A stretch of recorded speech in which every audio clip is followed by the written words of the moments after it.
வணக்கம் நண்பர்களே. இன்னைக்கு நாம பேசப்போற இந்த தலைப்பு உங்க வாழ்க்கையையே மாத்தப் போற ஒரு விஷயம். நம்ம எல்லாருக்குமே வாழ்க்கையில ஒரு முறையாவது இந்த அனுபவம் கிடைச்சிருக்கும். யாராவது ஒருத்தர் நம்மள எல்லார் முன்னாடியும் மட்டமா பேசியிருப்பாங்க. நம்மளோட உருவத்தையோ நம்மளோட ஏழ்மையையோ இல்ல நம்மளோட தோல்வியையோ வச்சு அசிங்கப்படுத்தி இருப்பாங்க. அந்த நேரத்துல நம்ம மனசு எவ்ளோ துடிக்கும் தெரியுமா? ஏண்டா இவங்க முன்னாடி வந்து நின்னோம் அப்படின்னு தோணும். சில பேரு கோவப்பட்டு கத்துவாங்க, சில பேரு அழுதுட்டே அந்த இடத்தை விட்டு போவாங்க. ஆனா இந்த ரெண்டுமே தப்புன்னு தான் சாணக்கியர் சொல்றாரு. அவமானப்படுறது அப்படிங்கிறது ஒரு நெருப்பு மாதிரி. அத வச்சு உங்கள நீங்களே சுட்டுக்க போறீங்களா இல்ல அந்த நெருப்ப வச்சு ஒரு சரித்திரத்தை படைக்க போறீங்களா அப்படிங்கிறது தான் விஷயம். இன்னைக்கு இந்த வீடியோல உங்களை யாராவது அவமானப்படுத்தினா அவங்க வாழ்நாள் முழுக்க உங்களை நிமிர்ந்து பார்க்க கூட பயப்படுற அளவுக்கு நீங்க என்ன செய்யணும் அப்படிங்கிற 7 ரகசிய சாணக்கிய தந்திரங்களை பத்தி அக்குவேறு ஆணிவேரா பார்க்க போறோம். வீடியோவை கடைசி வரைக்கும் பாருங்க.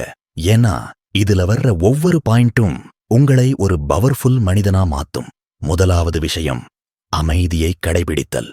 யாராவது உங்களை அசிங்கமா பேசும்போது உடனே திருப்பித் பேசணும்னு நினைக்காதீங்க.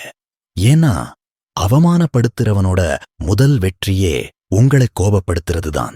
நீங்க கோபப்பட்டா உங்க நிதானத்தை இழப்பீங்க.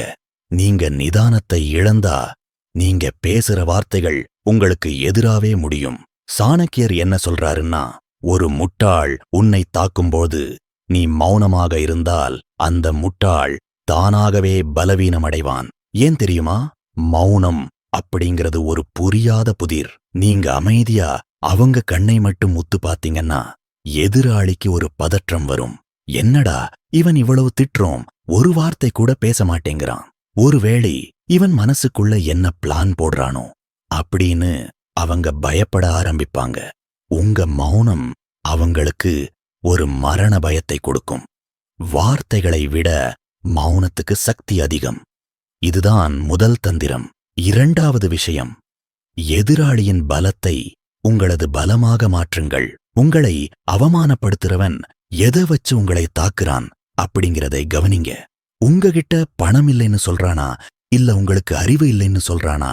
அவன் எதை சுட்டி காட்டுறானோ அந்த விஷயத்துல நீங்க உலகமே வியக்கிற அளவுக்கு வளரணும். அவன் எதை உங்களோட பலவீனம்னு நினைச்சானோ அதையே உங்களோட மிகப்பெரிய பலமா மாத்துங்க. இப்போ ஒருத்தன் உங்ககிட்ட வந்து உனக்கு இங்கிலீஷ் பேசத் தெரியாது, நீ ஒரு முட்டாள் அப்படின்னு சொல்றான்னா அன்னைக்கு அவன்கிட்ட சண்டை போடாதீங்க. அடுத்த 1 வருஷம் கஷ்டப்பட்டு அந்த மொழிய கத்துக்கோங்க. அதே ஆளு முன்னாடி நின்னு மிகச்சிறப்பா பேசி காட்டுங்க. அன்னைக்கு அவன் பட்ட அவமானம் இருக்கே, அது அவனுக்கு வாழ்நாள் முழுக்க வலியக் கொடுக்கும்.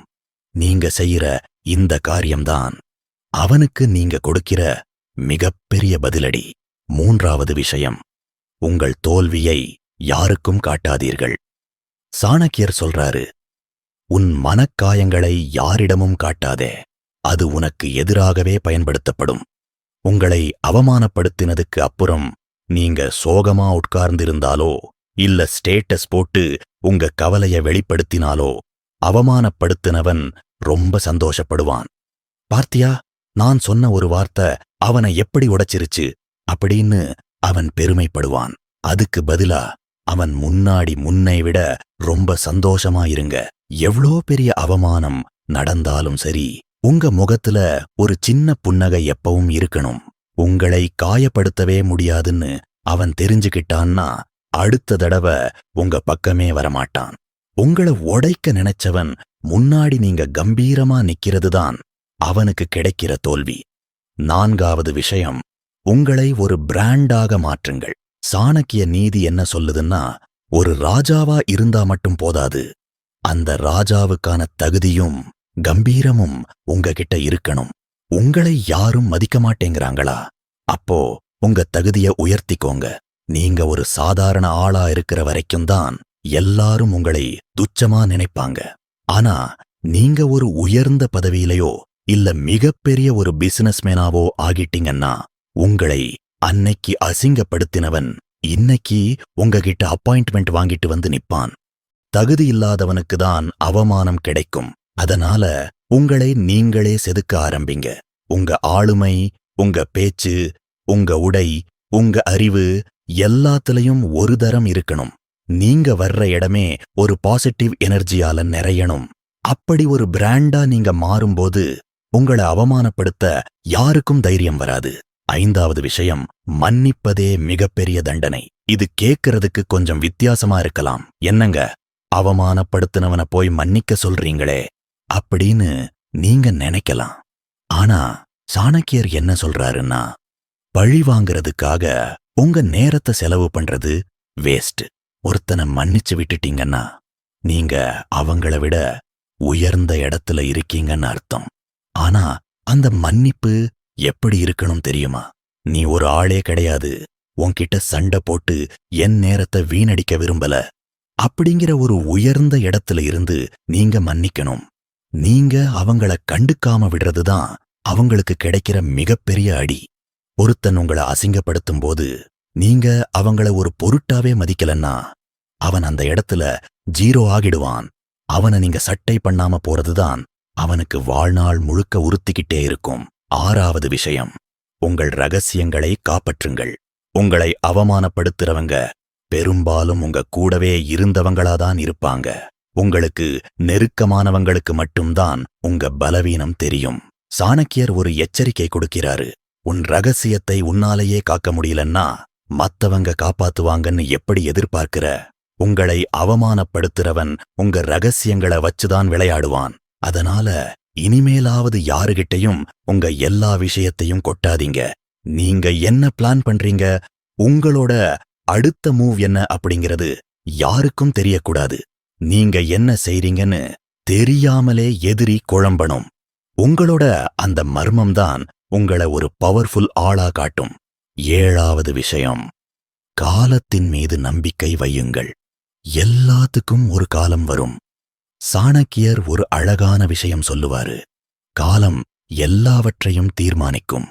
இன்று அதிகாரத்தில் இருப்பவன் நாளை பிச்சை எடுக்கலாம். அதனால இன்னைக்கு உங்களை ஒருத்தன் அவமானப்படுத்துறான்னா அவனோட காலம் நல்லா இருக்குன்னு அர்த்தம். ஆனா காலம் எப்பவும் ஒரே மாதிரி இருக்காது. நீங்க நேர்மையா விடாமுயற்சியோட உங்க வேலைய மட்டும் செஞ்சுட்டு இருங்க. காலம் வரும்போது உங்களை அவமானப்படுத்தினவன் நீங்க இருக்கிற உயரத்தை அண்ணாந்து பார்த்து வியப்பான். அப்போ அவனுக்கு புரியும், ஒரு சிங்கத்தை தூங்கும்போது தட்டி எழுப்பிட்டோம்னு.